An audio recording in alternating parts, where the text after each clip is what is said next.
আচ্ছা, মানুষের জীবনে মেইন পার্টটা শুরু হয় কবে থেকে? কবে থেকে মানুষের বুঝ ব্যবস্থা তার জীবনটা নিয়ে ভাবতে শুরু করে? ২০ বছরের পর থেকে একদম ৬০ বছর পর্যন্ত, ৬০ বছরের পরে বৃদ্ধ হয়ে যায়। তখন নিজের ফ্যামিলির মানুষও দাম দিতে চায় না। কথার কোনো মূল্য থাকে না। তাহলে ২০ বছর পর থেকেই তার যত খারাপ কাজ, ভালো কাজ সবকিছু শুরু হয়। তার জীবনের চিন্তা চলে আসে।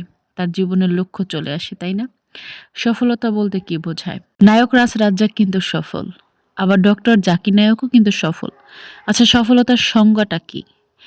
দুনিয়াতে যদি সারা জীবন কেউ থাকতে পারত, তাহলে বলতাম হ্যাঁ, নায়ক রাজ্জাক সফল হয়ে গেছে। কিন্তু আপনি আপনার বিবেক থেকে মন দিয়ে বলেন তো, আসলে সফল কে হইছে?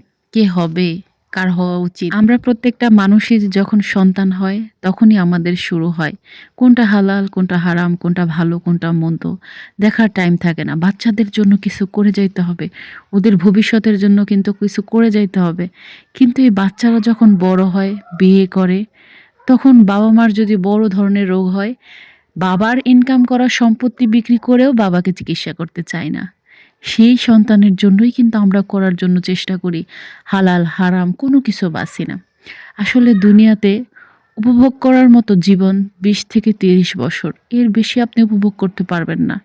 একজনের দলিলে এত প্যাঁচ মেরে, এত কিছু করে আপনি ২ ডিসিম জাগা, ২ শতক জাগা বেশি খাইলেন। আপনি তো কবরে আর নিয়ে যাইতে পারলেন না।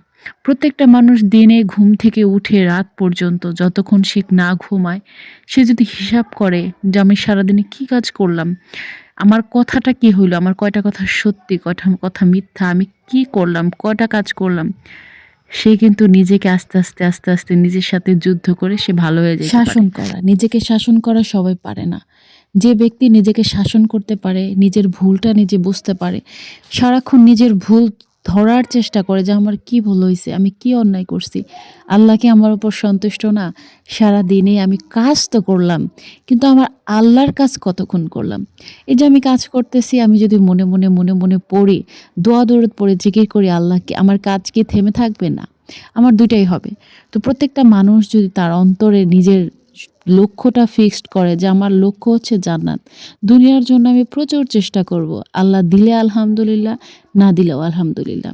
কিন্তু আমার যে আখিরাত সেটা আমাকে সুন্দর করতে হবে। যে সন্তানের জন্য আমি এই যে রান্না-বান্না এত কিছু করতেছি না, যখন ছেলেরা বিয়ে করবে তারা কিন্তু বউয়ের কথাই শুনবে, আমার কথা শুনবে না।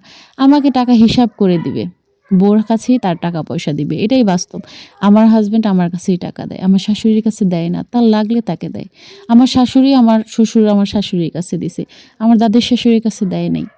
সন্তানরা কোনোদিনও আপন হয় না। সন্তানদের দিতে পারলে খুশি, না দিতে পারলে খুশি না।